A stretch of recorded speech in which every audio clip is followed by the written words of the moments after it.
Hello friends, Vaghela એજ્યુકેશનમાં હું આશીષ વાઘેલા આપ સૌનું હાર્દિક સ્વાગત કરું છું। फ्रेंड्स, एक बात अपने दिमाग में बिठा लो, एक बात अपने दिमाग में बिठा लो, जिंदा हो तो निंदा तो होगी, जिंदा हो तो निंदा तो होगी, आदमी अच्छा था ये सुनने के लिए इंसान को मरना पड़ता है। तो चालो मित्रों चालू करिए આજનો વિડીયો, જેની અંદર આપણે જોવાનું છે આજે વિશ્વાસ સિરીઝ નંબર 24। શું જોવાનું છે મિત્રો? આપણે વિશ્વાસ સિરીઝ નંબર 24 જોવાની છે। મોસ્ટ ઇમ્પોર્ટન્ટ મિત્રો રમતગમતના પ્રશ્નો છે એની અંદર આપણે આવરેલા છે। પાઠ્યપુસ્તક આધારિત તમે જોઈ શકો છો, અહીંયા પાઠ્યપુસ્તક આધારિત પ્રશ્નો છે એ બધા લેવાનો પ્રયત્ન કરેલો છે। મિત્રો વિડીયો ચાલુ કરતાં પહેલાં વાઘેલા એજ્યુકેશન ચેનલ તમે સબસ્ક્રાઈબ ન કરી હોય તો ખાસ કરી લેજો, અને આપણી ટેલિગ્રામ ચેનલ વાઘેલા એજ્યુકેશનની અંદર જોઈન થઈ જજો, ડિસ્ક્રિપ્શનની અંદર લિંક આપેલી છે। તો ચાલો ચાલુ કરીએ મિત્રો આજનો વિડીયો, જેની અંદર પહેલો પ્રશ્ન આવે છે, નીચે દર્શાવેલ દોડ અંતરોમાં દોડના બધા પ્રશ્નો આવડી દીધેલા છે, જે દોડનો સમાવેશ ટૂંકી દોડમાં થતો નથી તે જણાવો। મિત્રો 1500 મીટરની દોડનો સમાવેશ છે ટૂંકી દોડમાં થતો નથી। 200 મીટર દોડ છે ટૂંકી દોડમાં આવે, 100 મીટર ટૂંકી દોડમાં આવે, અને 400 મીટર છે ટૂંકી દોડની અંદર આવે, બરાબર? 100, 200 અને 400, જ્યારે 1500 મીટરની દોડ છે ટૂંકી દોડમાં સમાવેશ થતો નથી। એના પછીના પ્રશ્નની વાત કરીએ આપણે, વિજય રેખા પસારના કેટલા પ્રકાર છે? વિજય રેખા પસારના કેટલા પ્રકાર છે? તેના 3 પ્રકાર પડે છે। કેટલા પ્રકાર પડે છે? વિજય રેખા પસારના 3 પ્રકાર પડે છે। તો મિત્રો આ જે પ્રકાર છે એ કયા કયા છે એ પણ તમને ખબર હોવી જોઈએ વિજય રેખા પસારના। તો ઝડપથી દોડીને વિજય રેખા પસાર કરવી, ઝડપથી દોડીને વિજય રેખા પસાર કરવી, ધારો કે વિજય રેખા છે ઝડપથી દોડીને પસાર કરવી, પછી ધડને આગળ રાખી ધડને આગળ ઝુકાવીને વિજય રેખા પસાર કરવી, અને ટર્ન ફિનિશ। આ એના કેટલા પ્રકાર છે? 3 પ્રકાર છે। ફરી એકવાર બોલી યાદ રાખજો, ઝડપથી દોડીને વિજય રેખા પસાર કરવી, ધડને આગળ ઝુકાવીને વિજય રેખા પસાર કરવી, અને ટર્ન ફિનિશ। આ 3 વસ્તુ છે, યાદ રાખી લેજો। હવે તમને મેં છેલ્લે કીધું ટર્ન ફિનિશમાં તમને સમજાણું નહીં હોય તો ટર્ન ફિનિશ શું છે? વિજય રેખા પસારનો 3જો પ્રકાર છે, કયો છે? Turn finish. તો મિત્રો આ રીતની અંદર શું છે, વિજય રેખાની નજીક આવે ને ત્યારે ધડને જમણી બાજુ કે ડાબી બાજુ ફેરવી પૂર્ણ ઝડપથી વિજય રેખા પસાર કરીને ટર્ન ફિનિશ કહેવાય। તો આ પણ યાદ રાખી લે, પરીક્ષામાં ડાયરેક્ટ પણ પૂછાય ટર્ન ફિનિશ એટલે શું, બરાબર? દોડની અંદર તો યાદ રહેવું જોઈએ। અને વિજય રેખા પસારના કેટલા પ્રકાર છે? 3 પ્રકાર છે। એના પછીનો પ્રશ્ન જોઈએ આપણે, ચોપગા પ્રસ્થાનના પ્રકારો પૈકી કયો પ્રકાર ખોટો છે? ચોપગા પ્રસ્થાનના પ્રકારો પૈકી છે ખડું પ્રસ્થાન છે એ પ્રકાર કેવો છે? ખોટો છે, બરાબર? અને મિત્રો ચોપગા પ્રસ્થાનના પ્રકારો છે કેટલા? 3 જ છે। કેટલા છે? ચોપગા પ્રસ્થાનના પ્રકારો છે એ 3 છે, 3 યાદ રાખી લો। પહેલું છે ટૂંક પ્રસ્થાન, ટૂંક પ્રસ્થાન, બીજું છે મધ્ય પ્રસ્થાન, અને ત્રીજું છે લંબ પ્રસ્થાન। ખડું પ્રસ્થાનની અંદર આવશે નહીં। ચોપગા પ્રસ્થાનના પ્રકારોમાં ખોટો પ્રકાર કયો છે? આ છે। 3 પ્રકાર છે ચોપગા પ્રસ્થાનના, ખાસ યાદ રાખી લેજો। એના પછીના પ્રશ્નની વાત કરીએ આપણે, પ્રસ્થાન ટેકો ક્યાં ગોઠવવા જોઈએ? પ્રસ્થાન ટેકા ક્યાં ગોઠવવા જોઈએ? પ્રસ્થાન રેખાની પાછળ છે પ્રસ્થાન ટેકા ગોઠવવા જોઈએ। પ્રશ્ન અત્યારે આપણને કેવા લાગતા હશે? ઇઝી લાગતા હશે, પણ પરીક્ષામાં પૂછાય ને ત્યારે આપણે કેવા થઈ જતા હોય છે? હાર્ડ થઈ જતા હોય છે, ડિફિકલ્ટ થઈ જતા હોય છે, બરાબર? યાદ રાખી લેજો। એના પછીના પ્રશ્નની વાત કરીએ આપણે, શરીરના ખભાથી કમર વચ્ચેના બંને હાથ સિવાયના ભાગને શું કહે છે? એને મિત્રો કહેવાય છે ટોર્સો। જો આવા શબ્દો યાદ રાખજો, પૂછાઈ જાય ને તો અઘરું પડી જાય। ટોર્સો, શરીરના ખભાથી કમર વચ્ચેના બંને હાથ સિવાયના ભાગને શું કહે છે? ટોર્સો કહેવાય। એના પછીના પ્રશ્નની વાત કરીએ, આ બધું મિત્રો પાઠ્યપુસ્તક આધારિત ક્વિઝ છે, બરાબર છે? પ્રશ્નો એટલે ખાસ યાદ રાખજો। ટૂંકી દોડમાં દોડ કદમોને કેટલા વિભાગમાં વહેંચવામાં આવે છે? ટૂંકી દોડમાં દોડ કદમોને છે 3 વિભાગમાં વહેંચવામાં આવે છે।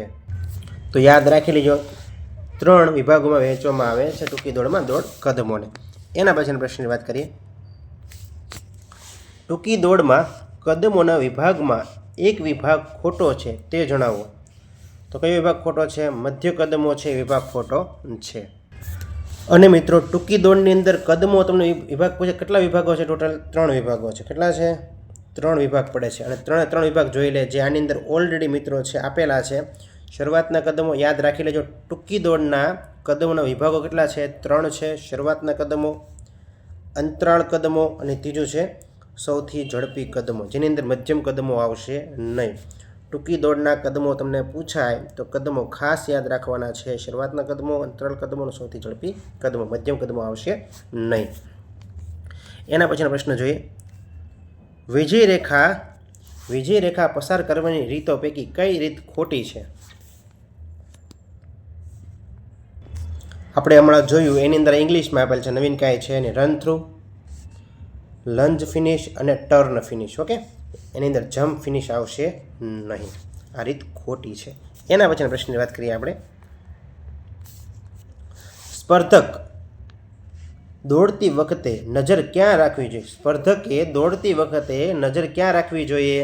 તો પોતાની ગલીમાં સીધી નજર છે રાખવાની છે. પોતાની ગલીમાં સીધી નજર છે એ સ્પર્ધકે દોડતી વખતે રાખવાની હોય છે. એના પછીનો પ્રશ્ન જોઈએ આપણે. મધ્યમ પ્રસ્થાનમાં જગપેમાં સ્પર્ધક પોતાનો અંગૂઠો અને આંગળા કયા આકારે પ્રસ્થાન રેખા પાછળ ગોઠવે છે? મોસ્ટ ઇમ્પોર્ટન્ટ પ્રશ્ન છે. વી આકારે છે પોતાનો અંગૂઠો અને આંગળા આકારે મિત્રો વી આકારે છે પ્રસ્થાન રેખા પાછળ ગોઠવે છે. વી આકાર ભૂલતા નહીં. એના પછીનો પ્રશ્ન જોઈએ આપણે. ચોપગા પ્રસ્થાનની સ્થિતિઓ પૈકી એક સ્થિતિ અયોગ્ય છે. તો મિત્રો સાથે આપણે એ પણ યાદ રાખી લઈએ, ચોપગાની સ્થિતિઓ છે કેટલી છે, બરાબર? ચોપગાની સ્થિતિઓ કેટલી છે? 3 છે. યાદ રાખી લો, મોસ્ટ ઇમ્પોર્ટન્ટ. ચોપગા પ્રસ્થાન છે મિત્રો, એની સ્થિતિઓ છે કેટલી છે? 3 છે. એ પહેલી છે જગપે, બીજી છે સજ્જ છે અને ત્રીજી છે મિત્રો જાવો છે, જેની અંદર લંબ આવશે નહીં. મોસ્ટ ઇમ્પોર્ટન્ટ પ્રશ્ન છે. ચોપગા પ્રસ્થાનની સ્થિતિ કેટલી છે? આ સ્થિતિઓ દ્વારા છે પ્રસ્થાન લેવામાં આવે છે. 3 સ્થિતિઓ છે, જગપે, સજ્જ અને જાવો. જગપે, સજ્જ અને જાવો. અને મારે બીજી એક વાત કરવી છે મોસ્ટ ઇમ્પોર્ટન્ટ તમને. ચોપગું પ્રસ્થાન છે ને મિત્રો, ચોપગું પ્રસ્થાન એનો સૌપ્રથમ ઉપયોગ, મોસ્ટ ઇમ્પોર્ટન્ટ પ્રશ્ન, સૌપ્રથમ ઉપયોગ 1887માં થયો હતો. ક્યારે થયો હતો? ચોપગા પ્રસ્થાનનો સૌપ્રથમ ઉપયોગ 1887માં થયો હતો. કોને કર્યો હતો મિત્રો? એ વ્યક્તિનું નામ છે ચાર્લ્સ એચ શેરિલ. જો પરીક્ષામાં પૂછાઈ ગયો મળે જ નહીં, ખબર જ ન પડે શું આવે. ચાર્લ્સ એચ શેરિલ નામના હરીફે છે ચોપગા પ્રસ્થાનનો સૌપ્રથમ ઉપયોગ કરેલો, બરાબર? યાદ રાખી લેજો, મોસ્ટ ઇમ્પોર્ટન્ટ છે. એના પછીના પ્રશ્નની વાત કરીએ આપણે. અને મિત્રો વિડીયો ગમતો હોય ને તો ખાસ કમેન્ટ કરજો, બરાબર છે? તમે કમેન્ટ કરશો તો મને ઉત્સાહ, આનંદ મળશે, બરાબર? વધારે વિડીયો બનાવીશું, મને ઉત્સાહ પૂરો પડશે. અને લાઇક ખાસ કરજો. અને વાઘેલા એજ્યુકેશન ચેનલ તમે સબસ્ક્રાઈબ ન કરી હોય તો પહેલાં ખાસ કરી લેજો, એટલે આવો જ્યારે પણ વિડીયો આવે તરત તમને મળી જાય, નોટિફિકેશન આવી જાય. એના પછીનો પ્રશ્ન જોઈએ આપણે. ટૂંકી દોડના દોડ કદમોને કેટલા વિભાગમાં વહેંચવામાં આવે છે? તો હમણાં જ આપણે જોયું છે 3 કદમો છે ટૂંકી દોડના દોડ કદમો. કયા? શરૂઆતના કદમો, અંતરાળ કદમો અને સૌથી ઝડપી કદમો. તો 3ની અંદર વહેંચવામાં આવે છે. 3 ખાસ યાદ રાખી લેજો. એના પછીનો પ્રશ્ન જોઈએ આપણે. 200 મીટર કે તેથી વધારે અંતરની દોડમાં મધ્યાંતરે સ્નાયુઓને આરામ આપવાની ક્રિયાને શું કહે છે? મોસ્ટ ઇમ્પોર્ટન્ટ પ્રશ્ન. 200 મીટર કે તેથી વધારે અંતરની દોડમાં મધ્યાંતરે સ્નાયુઓને આરામ આપવાની ક્રિયાને મિત્રો નિરાયાસ દોડ કહેવાય. કેવી દોડ કહેવાય? નિરાયાસ દોડ કહેવાય. એના પછીનો પ્રશ્ન જોઈએ આપણે. એ પહેલાં મિત્રો નાની એવી જાહેરાત. વાઘેલા એજ્યુકેશન ચેનલની અંદર તમે જોડાયેલા છો, જેને વિડીયો જોયેલો છે અને ખબર જ છે કે પ્રિલિમ્સની અંદર છે, બેલીફની પ્રિલિમ્સની અંદર કેવો એના વિડીયો બધા કામ આવ્યા છે. વત્તા જેને PDF લીધી છે, તાત્કાલિક રિવિઝન પણ કરેલું છે. અને હજી જે વિદ્યાર્થીઓએ લાભ લીધો નથી તે મિત્રો આ નંબર ઉપર છે 300 ટ્રાન્સફર કરીને 1 થી 74 વિશ્વાસ સિરીઝના ભાગ છે લઈ શકે છે, બરાબર છે? અને ખાસ વાંચી લે, મોસ્ટ ઇમ્પોર્ટન્ટ રહેશે. અને તમારી પાસે જે કાંઈ બુક છે એ ખાસ વાંચી લે. સિલેબસ છે મુખ્ય પરીક્ષાનો સેમ છે. ચાલો આગળ વધીએ. એના પછીનો પ્રશ્ન જોઈએ આપણે. ટૂંકા અંતરની દોડમાં સૌથી લાભદાયક પ્રસ્થાન કયું છે? Most important. ટૂંકા અંતરની દોડમાં સૌથી લાભદાયક પ્રસ્થાન છે ચોપગું પ્રસ્થાન. કયું છે? ચોપગું પ્રસ્થાન. અને હમણાં મેં તમને વાત કરી ચોપગા પ્રસ્થાનનો સૌપ્રથમ ઉપયોગ છે 1887ની અંદર ચાર્લ્સ એસ શેરિલ નામના હરીફે કરેલો હતો. મોઢે થઈ જવું જોઈએ, હું એકવાર વાંચું ને એટલે મોઢે થઈ જાય એવું હું કહેતો નથી, પરંતુ મને અંદરથી આપણે જેવું વિચારીને એવા આપણે બની જતા હોઈએ છીએ. એટલે આપણે જેવું વિચાર મને યાદ રહે જ છે ને મને યાદ રહેતું જ નથી, રહેતું ક્યાંથી રહે. જેવું પોઝિટિવ લેશો એવું આપણું છે શરીર છે, આપણું મગજ છે એવું આપણું કામ કરશે. બરાબર છે, આગળ વધી. અને ખાસ જેને એવું છે યાદ નથી રહેતું એવું વિચારવા મળે, યાદ રહે છે અને પ્રાણાયામ ખાસ કરવા મળે. બરાબર, એના પછીનો પ્રશ્ન જોઈએ આપણે. ટૂંકી દોડની સ્પર્ધામાં મોટાભાગના ખેલાડીઓ કયું પ્રસ્થાન કરે છે? ટૂંકી દોડની સ્પર્ધામાં મોટાભાગના ખેલાડીઓ કયું પ્રસ્થાન કરે છે? ટૂંક પ્રસ્થાન કરે. કયું પ્રસ્થાન કરે છે? ટૂંક પ્રસ્થાન કરે છે. અને મિત્રો આની મોસ્ટ ઇમ્પોર્ટન્ટ પ્રશ્ન છે. આ ટૂંક છે ને, ટૂંક પ્રસ્થાન એવું નામ આપેલું છે એની અંદર. સામાન્ય રીતે ટૂંકી દોડની સ્પર્ધાઓમાં દુનિયાના મોટાભાગના ખેલાડીઓ છે ટૂંક પ્રસ્થાન દ્વારા દોડની શરૂઆત કરે છે. તો આ પ્રશ્ન ખાસ યાદ રાખી લો, ટૂંક પ્રસ્થાન. એના પછીના પ્રશ્નની વાત કરીએ આપણે. ટૂંકી દોડનું પહેલું કૌશલ્ય કયું છે? તો મિત્રો પ્રસ્થાન છે ટૂંકી દોડનું પહેલું કૌશલ્ય છે. નિરાયશ દોડની અંદર વાત કરીએ ને, સ્નાયુઓને આરામ આપવાની વાત છે નિરાયશ દોડની અંદર. બરાબર, એના પછીના પ્રશ્નની વાત કરીએ આપણે. ટૂંકી દોડનું બીજું કૌશલ્ય કયું છે? ટૂંકી દોડનું બીજું કૌશલ્ય કયું છે? તો બીજું કૌશલ્ય છે મિત્રો દોડ કદમો છે. શું છે? દોડ કદમો છે એ ટૂંકી દોડનું બીજું કૌશલ્ય છે. પહેલું કૌશલ્ય પ્રસ્થાન. તો મિત્રો ટૂંકી દોડના મુખ્ય કૌશલ્યોની અંદર પહેલાં તો હું તમને ચર્ચા કરી દઉં થોડી. ટૂંકી દોડની અંદર મુખ્ય કૌશલ્યો કેટલા છે? 4 કૌશલ્યો છે. કેટલા? ટૂંકી દોડની અંદર મુખ્ય કૌશલ્યો તમને પૂછે 4 કૌશલ્ય છે. એની અંદર પહેલું તમને પૂછે તો પ્રસ્થાન આવશે, સમજાવું છું, સમજી લેજો. બીજું આવે છે દોડ કદમો, જ્યાં અંદર બીજું પૂછેલું છે. ત્રીજું કૌશલ્ય કે તો નિરાયશ દોડ આવશે. આ સ્નાયુને આરામવાળી વાત છે, નિરાયશ દોડ. અને ચોથું કૌશલ્ય કે વિજય રેખા પસાર. વિજય રેખા પસાર. તમને ડાયરેક્ટ પરીક્ષામાં પ્રશ્ન પૂછે ટૂંકી દોડ છે ને મુખ્ય કેટલા કૌશલ્યો છે? 4 કૌશલ્ય છે. કયા કયા? પ્રસ્થાન, દોડ કદમો, નિરાયશ દોડ અને વિજય રેખા પસાર. ખાસ યાદ રાખી લો 4 કૌશલ્ય ટૂંકી દોડના. એના પછીના પ્રશ્નની વાત કરીએ આપણે.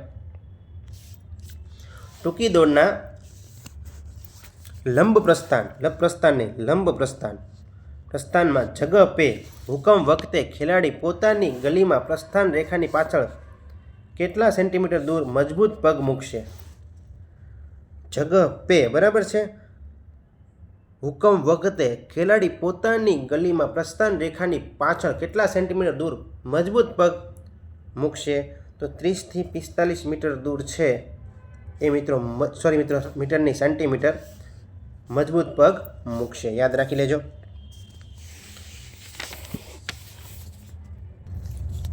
એના પછીના પ્રશ્નની વાત કરીએ આપણે.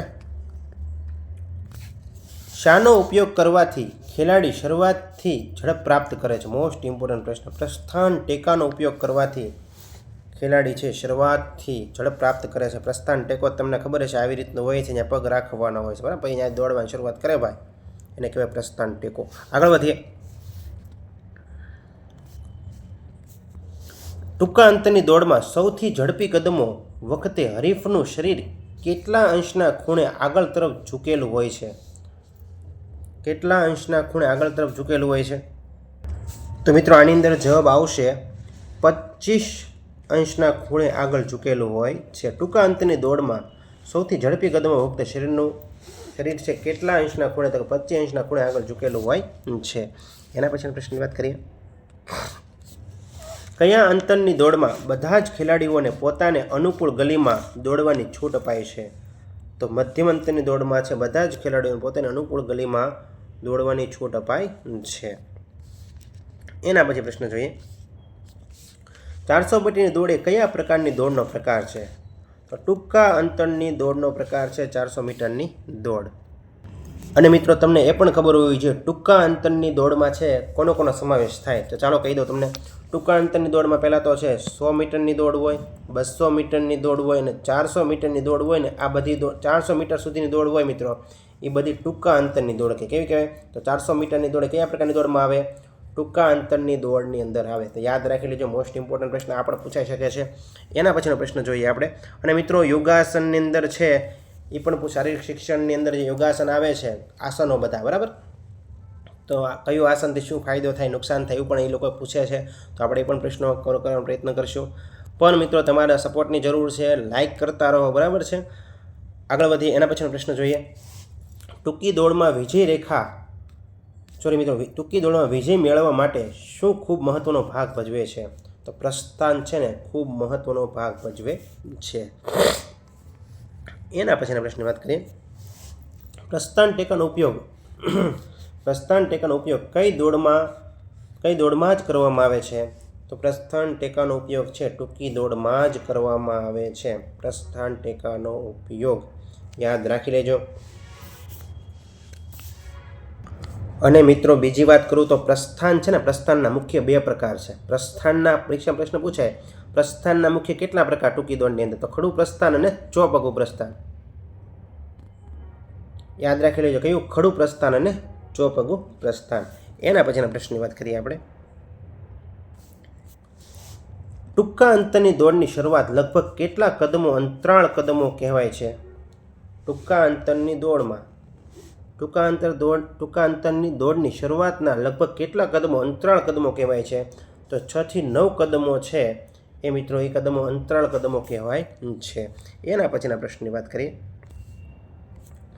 નિરાયાસ દોડ દરમિયાન ઝડપ ગુમાવ્યા વગર કોને આરામ આપી શકાય છે? જો આવ્યું છે નિરાયાસ દોડ દરમિયાન સ્નાયુઓને આરામ આપી શકાય છે, બરાબર. એના પછીના પ્રશ્નની વાત કરીએ આપણે. ટર્ન ફિનિશમાં ખેલાડી શાના વડે વિજય રેખા ઓળંગીને દોડ પૂરી કરે છે? તો મેં તમને વાત કરી છે ટર્ન ફિનિશની, અને આવ્યું છે એટલે મિત્રો પાછી ચર્ચા કરી દઉં. ટર્ન ફિનિશ એટલે શું કહેવાય? ટર્ન ફિનિશ એટલે મિત્રો, જ્યારે હરીફ હોય ને એ વિજય રેખાની નજીક આવે ત્યારે ધડને જમણી બાજુ કે ડાબી બાજુ ફેરવી પૂર્ણ ઝડપથી વિજય રેખા પસાર કરે ને એને ટર્ન ફિનિશ કહેવાય. અને વિજય રેખા પસાર કરવાના મિત્રો આ 3 પ્રકાર છે. વિજય રેખા પસાર કરવાની 3 પ્રકાર છે, રીતો છે. કઈ છે? ઝડપથી દોડીને વિજય રેખા પસાર કરવી, ધડને આગળ ઝુકાવી વિજય રેખા પસાર કરવી, અને ટર્ન ફિનિશ. તો મિત્રો ટર્ન ફિનિશની અંદર શું આવે છે? તો ટર્ન ફિનિશની અંદર આવે છે ધડને જમણી બાજુ કે ડાબી બાજુ ફેરવી પૂર્ણ ઝડપથી વિજય રેખા પસાર કરે, એટલે ધડની વાત આવે. તો ધડની વાત ક્યાં છે? તો કે અહીંયા, બરાબર. તો યાદ રાખી લેજો. ધડને આગળ ઝુકાવીને વિજય રેખા પસાર કરવીને આવે, ધડને આગળ ઝુકાવી, એ પણ પ્રકાર છે. પરંતુ અહીંયા પણ ચોખ્ખું ફૂલ કીધેલું છે કે ટર્ન ફિનિશ ખેલાડીમાં શું કરે છે? ધડ વડે વાત થાય છે, બરાબર. તો ખાસ યાદ રાખી લેજો. એના પછીના પ્રશ્નની વાત કરીએ આપણે. નીચેનામાંથી કયા અંતરની દોડ ટૂંકા અંતરની દોડ ગણાય? તો 400 મીટરના અંતરની દોડ, 100, 200 અને 400 સુધીની ટૂંકા અંતરની દોડ કહેવાય, બરાબર. આ એક કે ટૂંકા અંતરની દોડ કહેવાય નહીં. આગળ વધીએ. ઈજી પણ પ્રશ્નો આવે છે, અઘરા પણ આવે છે. નીચેનામાંથી કયા અંતરની દોડ ટૂંકા અંતરની દોડ ગણાય છે? 100 મીટરની. પાછો એનો પ્રશ્ન પૂછીએ કે ડબલ વર્ગ ગણતરી લેવાનું કારણ એ છે કે 100, 200 અને 400 ખાસ યાદ રાખવાના છે. એના પછી પ્રશ્ન જોઈએ. મધ્યમ પ્રસ્થાનમાં મજબૂત પગનો પંજો પ્રસ્થાન રેખાથી કેટલા સેન્ટીમીટર દૂર રાખવામાં આવે છે? 30 થી 45 સેન્ટીમીટર દૂર રાખવામાં આવે છે. મોસ્ટ ઇમ્પોર્ટન્ટ પ્રશ્ન છે. એના પછી વાત કરીએ આપણે. નીચેનામાંથી કયા અંતરની દોડ ટૂંકા અંતરની ટૂંકા અંતરની દોડ ગણાય છે? તો 200 મીટર ટૂંકા અંતરની દોડ ગણાય છે. એના પછીની વાત કરીએ પ્રશ્ન. પ્રસ્થાન ટેકાને કારણે શું મળવાથી શરૂઆતની ઝડપ વધે છે? પ્રત્યાઘાત મળવાથી શરૂઆતની ઝડપ વધે છે. મોસ્ટ ઇમ્પોર્ટન્ટ પ્રશ્ન, આઈએમપી કહી શકાય. પ્રત્યાઘાત મળવાથી શરૂઆતની ઝડપ વધે છે. એના પછીનો પ્રશ્ન જોઈએ આપણે. ચોપગા પ્રસ્થાનના કેટલા પ્રકારો પાડવામાં આવે છે? તો ચોપગા પ્રસ્થાનના છે કેટલા પ્રકાર પાડવામાં આવે છે? 3 પ્રકાર પાડવામાં આવે છે ચોપગા પ્રસ્થાનના. કયા? તો કે જગહ પે, સજ્જ અને જાઓ. જગહ પે, સજ્જ અને જાઓ. યાદ રાખી લેજો. એના પછીના પ્રશ્નની વાત કરીએ આપણે. ટૂંકી દોડમાં પ્રથમ કદમ કેવું હોય છે? પ્રથમ કદમ ટૂંકું હોય છે. એના પછીના પ્રશ્નની વાત કરીએ. દોડમાં પ્રસ્થાન ટેકાનો ઉપયોગ શા માટે કરવામાં આવે? શરૂઆતથી ઝડપ મેળવવા માટે કરવામાં આવે છે. જે પ્રશ્ન છે એના પછી પ્રશ્ન છે અઘરા લાગતા હોય ખાસ લખી લેજો. ચોપગા પ્રસ્થાનમાં કયા સાધનનો ઉપયોગ કરવામાં આવે છે? પ્રસ્થાન ટેકાનો ઉપયોગ કરવામાં આવે છે ચોપગા પ્રસ્થાનની અંદર. પ્રસ્થાન ટેકો યાદ રાખજો. એના પછી પ્રશ્ન જોઈએ આપણે. ટૂંકી દોડમાં વિજય મેળવવા માટે શું મહત્વનો ભાગ ભજવે છે? ટૂંકી દોડમાં વિજય મેળવવા માટે છે પ્રસ્થાન મહત્વનો ભાગ ભજવે છે. એના પછીના પ્રશ્નની વાત કરીએ. સામાન્ય રીતે ટૂંકી દોડની સ્પર્ધાઓમાં વિશ્વના મોટા ભાગના ખેલાડીઓ શાના દ્વારા દોડની શરૂઆત કરે છે? ટૂંક પ્રસ્થાન દ્વારા દોડની શરૂઆત કરે છે. આ વાત કરી હતી હમણાં, બરાબર. આપણે ટૂંક પ્રસ્થાન ખૂબ મહત્વનો ભાગ ભજવે છે. એના પછી વાત કરીએ આપણે. ક્લેપર બંદૂક કે પિસ્તોલનો અવાજ સાંભળતા જ દોડવી તરત જ પોતાના પાછળના પગને આગળ તરફ ધક્કો મારી આગળ લાવી પ્રસ્થાન રેખાની આગળ કેટલા સેન્ટીમીટર દૂર મૂકે છે? 45 થી 60 સેન્ટીમીટર છે એ દૂર મૂકે છે. યાદ રાખજો, મોસ્ટ ઇમ્પોર્ટન્ટ પ્રશ્ન છે. એના પછીના પ્રશ્નની વાત કરીએ આપણે. સોરી મિત્રો. મધ્યમ લંબાઈવાળા પગ અને મધ્યમ ઊંચાઈવાળો બાંધો ધરાવતા હરીફો સામાન્ય કદ ધરાવતા હોવાથી તેમને કયું પ્રસ્થાન વધારે અનુકૂળ આવે છે? મધ્યમ પ્રસ્થાન છે વધારે અનુકૂળ આવે છે. મધ્યમ લંબાઈવાળા પગ અને મધ્યમ ઊંચાઈવાળો બાંધો ધરાવતા હરીફો સામાન્ય કદ ધરાવતા હોવાથી તેમનું મધ્યમ પ્રસ્થાન છે વધારે અનુકૂળ આવે છે. એના પછીના પ્રશ્નની વાત કરીએ આપણે. કયા કદમો પૂરા થાય તે પછી દોડ પૂરી થાય ત્યાં સુધીના કદમો સૌથી વધારે ઝડપી કદમો છે? તો અંતરાળ કદમો પૂરા થાય તે પછીના દોડ પૂરી થાય ત્યાં સુધીના કદમો સૌથી વધારે ઝડપી કદમો હોય છે. યાદ રાખજો પ્રશ્ન. એના પછીના પ્રશ્નની વાત કરીએ. કેટલા મીટર સુધીની બધી જ દોડ માટે પ્રસ્થાન ટેકાનો ઉપયોગ કરવો ફરજિયાત છે? પ્રસ્થાન ટેકો મુખ્યત્વે વાત કરીએ તો 400 મીટરની દોડ સુધી છે એ પ્રસ્થાન ટેકાનો ઉપયોગ થાય છે. એટલે યાદ રાખી લેજો, પ્રસ્થાન ટેકો છે ક્યાં સુધી હોય છે? 400 મીટર સુધી હોય છે, બરાબર. સુધીની બધી જ દોડમાં પ્રસ્થાન ટેકાનો ઉપયોગ થાય છે 400 મીટર સુધીની. એના પછીના પ્રશ્નની વાત કરીએ આપણે. આપણા પૂર્વજો એટલે કે પ્રાચીન માનવો ખોરાકની શોધ માટે, આનંદ માટે અને સ્વરક્ષણ માટે શું કરતા હતા? તો મિત્રો દોડવા જતા હતા, કૂદકા મારતા હતા અને ફેંકવાની ક્રિયા કરતા હતા. આપણે જેમ ફેંકીને કોકા ગળીએ નહીં. ઘણા છે ફેંકતા બહુ હોય એટલે ઊંચી વાતો કરતા હોય, અમે આમ ને. એ ફેંકવાની વાત નથી, બરાબર છે. શસ્ત્રો ફેંકવાની વાત છે, કીર્ત કામઠાની, બરાબર. એના પછીના પ્રશ્નની વાત કરીએ આપણે. અને મિત્રો આ વિડીયોની અંદર છે મેં દોડ પણ લઈ લીધેલી છે, પ્રશ્નો ઝાઝા છે, દોડ પણ લઈ લીધેલી છે અને લાંબી કૂદ પણ લઈ લીધેલ છે. હવે પ્રશ્નો જે આવશે મિત્રો એ બધા જ લાંબી કૂદના આવશે, બરાબર. લાંબી કૂદ જોતા રહેજો. પ્રશ્ન આગળ વધીએ. અને નવા મિત્રો હોય ખાસ ચેનલને સબસ્ક્રાઈબ કરી દે. પહેલાં જોઈએ લાંબી કૂદનો આગમ દોડ માર્ગ કેટલા મીટર લાંબો રાખવામાં આવે છે? તો 45 મીટર છે લાંબી કૂદનો આગમ દોડ માર્ગ છે લાંબો રાખવામાં આવે છે. એના પછીના પ્રશ્નની વાત કરીએ આપણે. લાંબી કૂદના આગમ દોડ માટેની આગમ દોડ માર્ગની પહોળાઈ કેટલી હોય છે?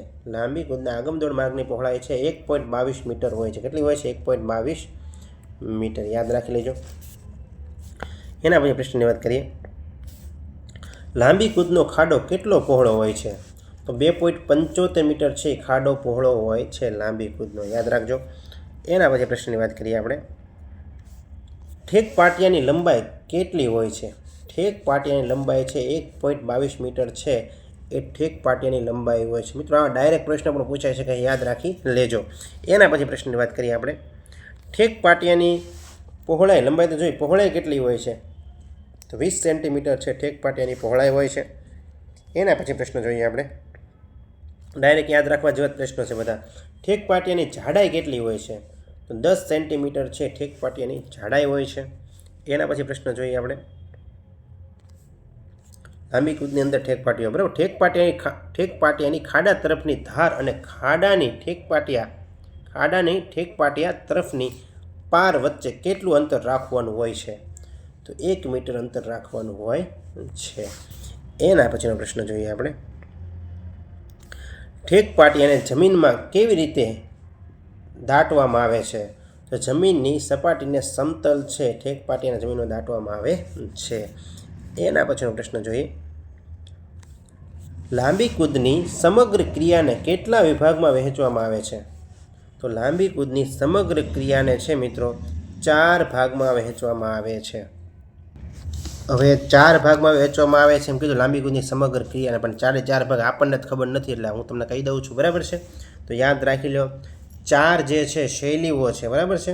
ક્રિયા છે, ક્રિયા પણ કહી શકાય, શૈલીઓ પણ કહી શકાય, લાંબી કૂદની શૈલીઓ કૌશલ્યો પણ કહી શકાય. એમ કે 4 શૈલીઓ કૌશલ્યો વહેંચવામાં આવે છે. પહેલી છે મિત્રો પેશકદમી, યાદ રાખી લેજો. પેશકદમી એને મિત્રો પેશકદમીનું બીજું નામ છે આગમ દોડ પણ કહેવાય. શું કહેવાય? આગમ દોડ. દોડતા થાય તો જ ઠેકે, બરાબર? તો જ લાંબી કૂદ થઈ શકે. બીજું છે મિત્રો પગ ઠેક, પછી ઠેકે ને પગ વડે, પગ ઠેક. ત્રીજું છે ઉડ્ડયન, પછી ઠેકે એટલે ઉડે, ઉડ્ડયન અથવા તો ઉડાણ કહી શકાય, આપણે લખીએ ઉડ્ડયન, બરાબર? ઉડ્ડયન. અને ચોથું આવે છે લેન્ડિંગ, આપણી ભાષામાં ઉતરણ. યાદ રાખી લેજો. પહેલાં કેચ બંધ એટલે પહેલાં દોડે, પછી ઠેકે, પછી ઉડે આકાશમાં. આકાશમાં એટલું બધું ન ઉડે પણ ટૂંકમાં ઓલી બાજુ જાય એમ. અને છેલ્લે આવે છે ઉતરાણ, બરાબર છે? લેન્ડિંગ. તો લાંબી કૂદમાં એટલી વસ્તુ આવે છે આ ક્રિયામાં, બરાબર? તો યાદ રાખી લેજો. 4 આપણને ખબર હોય છે, પરીક્ષામાં પૂછે નીચેનામાંથી કયું નથી તો પણ આપણને આવડે. ખોટું છે હવામાં રહેવાનું નહીં, બધું યાદ રાખવાનું, બરાબર છે? કારણ કે આપણે આગળ છે શું છે, સમય તો છે પરંતુ શું વાંચવું નહીં, ઘણાને આઈડિયા આવતો નથી, બરાબર? આમ કેવું હોય તો હમણાં પરીક્ષા જાહેર થઈ જાય એટલે સમય પાછો ઘડીક વારમાં એમ થઈ જાય પછી વાંચી જ નાખું, પણ ધીમે ધીમે વસ્તુ એક ધારું સતત કાર્ય કરો ને ત્યારે બધું આવડે, બરાબર?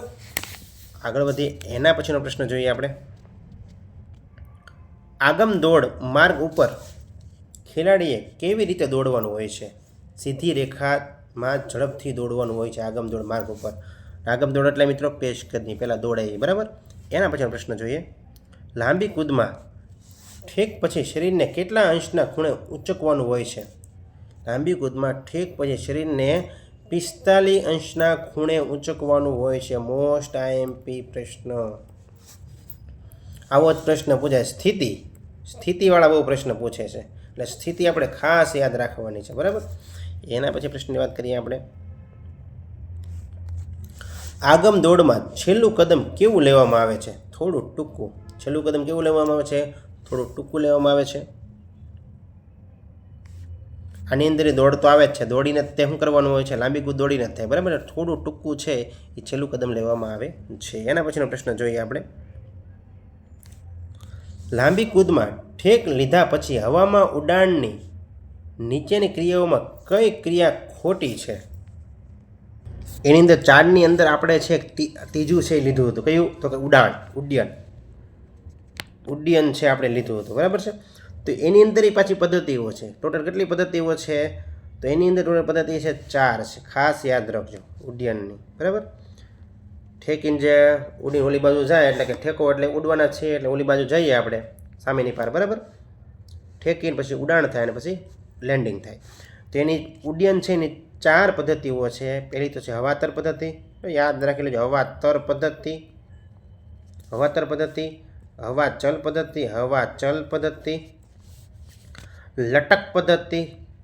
લટક પદ્ધતિ છે અને છેલ્લી મિત્રો છે મિશ્ર પદ્ધતિ. જો યાદ રાખજો, લાંબી કૂદમાં ઠેક લીધા પછી હવામાં ઉડાણની પદ્ધતિઓ ક્રિયાઓમાં કઈ ક્રિયા પદ્ધતિ ખોટી છે? તો આની અંદર હવાચલ આવે, તો કે હા હવાચલ આવે છે, હવાતર પણ આવે છે, લટક પણ આવે છે, પલાણ આવતી નથી એટલે આ આવશે નહીં. એટલે આપણો જવાબ છે કઈ ખોટી છે, બરાબર? અને આવે છે મિશ્ર, લટક, હવાચલ અને હવાતર. આ 4 પદ્ધતિ છે ઉડાણની છે. આગળ વધીએ.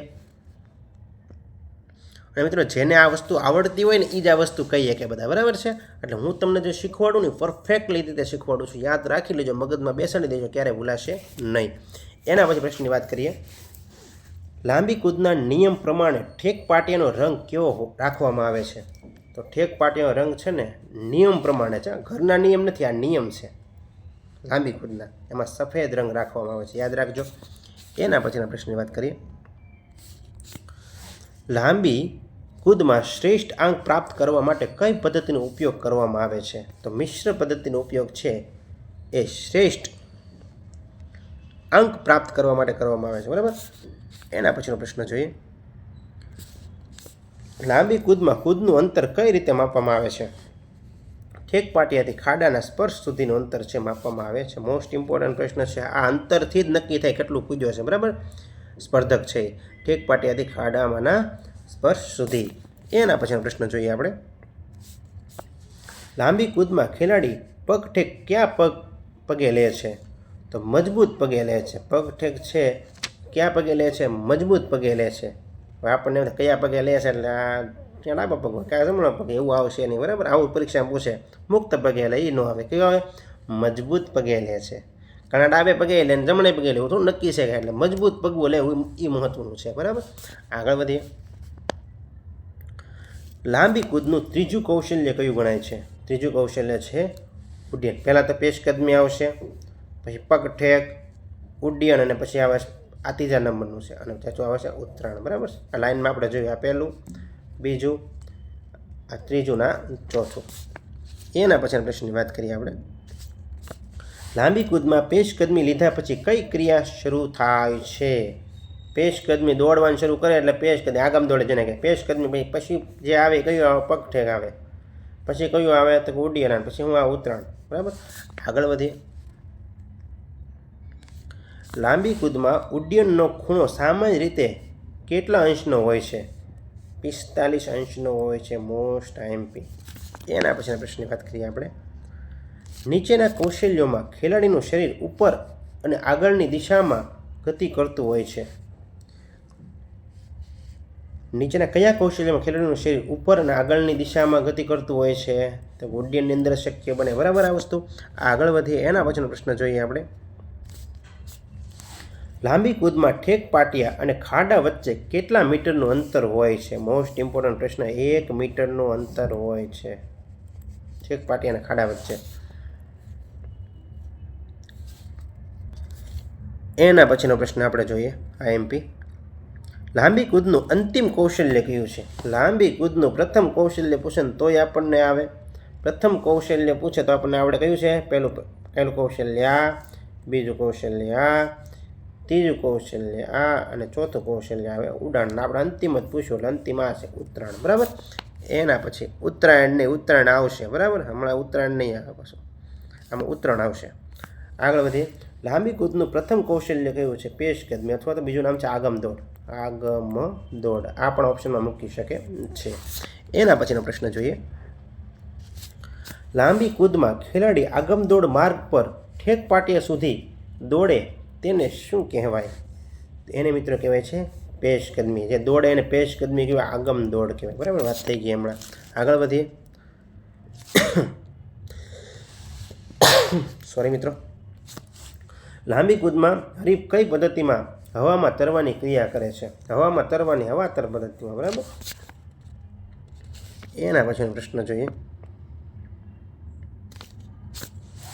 હવામાં તરવાને હવાતર, હવામાં ચાલવાને હવાચલ, બરાબર. લાંબી કૂદમાં હરીફ કઈ પદ્ધતિમાં હવામાં ચાલવાની ક્રિયા કરે છે? હવાચલ પદ્ધતિની અંદર.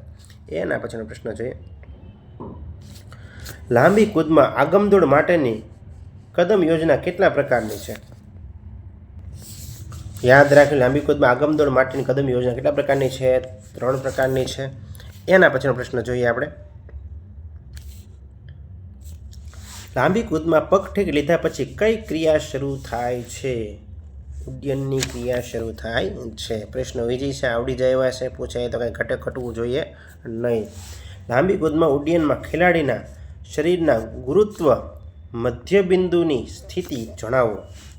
તો આગળની દિશામાં. યાદ રાખી લો, પાછળની દિશામાં નહીં આવે, જમીનના સમાંતર નહીં આવે, જમીનની નજીકે નહીં આવે, આગળની દિશામાં આવશે. લાંબી કૂદમાં ઉડ્ડયનમાં ખેલાડીના શરીરના ગુરુત્વ મધ્યબિંદુની સ્થિતિ શું હોય છે? આગળની દિશામાં. એના પછીનો પ્રશ્ન જોઈએ. લાંબી કૂદમાં પેશકદમી એટલે શું? ખેલાડી દોડવાનું શરૂ કરે ત્યાંથી ઠેક પાટિયા સુધીનું અંતર એને મિત્રો કહેવાય છે પેશકદમી. આગમ દોડ પણ કહી શકાય, બરાબર. એના પછીનો પ્રશ્ન જોઈએ આપણે. લાંબી કૂદની હવાચલ પદ્ધતિમાં મુક્ત પગને કેટલી વખત આગળ પાછળ કરવામાં આવે છે? 2 વખત છે આગળ પાછળ કરવામાં આવે છે. મોસ્ટ ઇમ્પોર્ટન્ટ પ્રશ્ન. હવા તર પદ્ધતિ ને હવા ચલ, હવામાં ચાલવાની, હવામાં ચાલે એટલે કેટલી વખત પગ આમ તેમ કરશે? 2 વખત, યાદ રાખજો. એના પછી પ્રશ્નની વાત કરીએ. લાંબી કૂદમાં પેશકદમી એટલે કે આગમ દોડ શા માટે લેવામાં આવે છે? ગતિશક્તિનો મહત્તમ લાભ મેળવવા માટે. બરાબર, ગતિશક્તિનો મહત્તમ લાભ મેળવવા માટે. એના પછીના પ્રશ્નની વાત કરીએ આપણે. લાંબી કૂદમાં કઈ પદ્ધતિમાં શરીરની સ્થિતિ હવામાં લટકતી બને છે? લટક પદ્ધતિની અંદર. હવામાં ચાલવાની તો હવા ચલ, હવામાં તરવાની તો હવા તર. બરાબર, આગળ વધીએ. લાંબી કૂદમાં પગ ઠેકનું કાર્ય જણાવો. પગ ઠેકનું કાર્ય શું છે? શરીરને ઉપરની દિશાએ 45 ને ખૂણે બદલવાનું કાર્ય છે પગ ઠેકનું છે. Most important. લાંબી કૂદમાં પગ ઠેકનું કાર્ય જણાવો. તો શરીરને ઉપરની દિશાએ 45ના ખૂણે બદલવાનું કામ છે. 45 અંશના ખૂણે બદલવાનું કામ કોનું છે? પગ ઠેકનું છે. આગળ વધીએ. લાંબી કૂદમાં દોડવાનું શરૂ કરી ઠેક પાટિયા સુધીના અંતરને શું કહે છે? આગમ દોડ અથવા તો પેશકદમી. ઇઝી પ્રશ્ન છે. એના પછીના પ્રશ્નની વાત કરીએ. લાંબી કૂદમાં હવાચલમાં મુક્ત પગની ક્રિયા કેવી હોય છે? ખેલાડી મુક્ત પગને 2 વખત આગળ પાછળ કરે છે. દોડવાનું શરૂ કરે ને પછી પગ ઠેક લે તો આગળ પાછળ 2 વખત જ ન કરે, થાય તો 10 વખત ન થાય. બરાબર છે. મુક્ત પગને 2 વખત આગળ પાછળ કરે છે. એના પછીની વાત કરીએ. લાંબી કૂદમાં ઉડ્ડયનની પ્રચલિત પદ્ધતિઓ કેટલી છે? લાંબી કૂદમાં ઉડ્ડયનની પ્રચલિત પદ્ધતિઓ કેટલી છે? 4 છે. અને આપણે વાત કરી દીધેલ છે હવાતર પદ્ધતિ, હવાચલ, લટક પદ્ધતિ, મિશ્ર પદ્ધતિ. એ 4 પદ્ધતિ કંઈ નવીન આવી નથી. બરાબર, એટલે મગજમાં કંઈ નવીન બેસાડતા કંઈક નવીન આવી ગઈ છે. નવીન પદ્ધતિ નથી, 4 જ છે. હવાતર, હવાચલ, લટક અને મિશ્ર. ઓકે. એના પછીના પ્રશ્નની વાત કરીએ. સોરી મિત્રો. નીચે આપેલ ખેલાડીની દોડ કદમ યોજનામાં એક યોજના ખોટી છે તે શોધીને ઉત્તર લખો. તો મિત્રો 2, 4, 6 12 કદમો, 2, 4, 8 14 કદમો અને 2, 4, 10 16 કદમો. આ મિત્રો બધા કેવા છે? સાચા છે. અને આપણે શું ગોતવાનું છે? ખોટું. તો ખોટું કયું છે મિત્રો? 2, 3, 5 10 કદમો. આ છે કેવું છે? ખોટું છે. બરાબર. એના પછી મિત્રો જોઈએ તો આ હતા મોસ્ટ ઇમ્પોર્ટન્ટ પ્રશ્ન. મિત્રો વિડીયો ગમ્યો હોય તો ચેનલ લાઇક કરો, શેર કરો, સબસ્ક્રાઈબ કરો, જેથી મિત્રો આવનારી અપડેટ તમને સમયસર મળતી રહે. Thank you friends.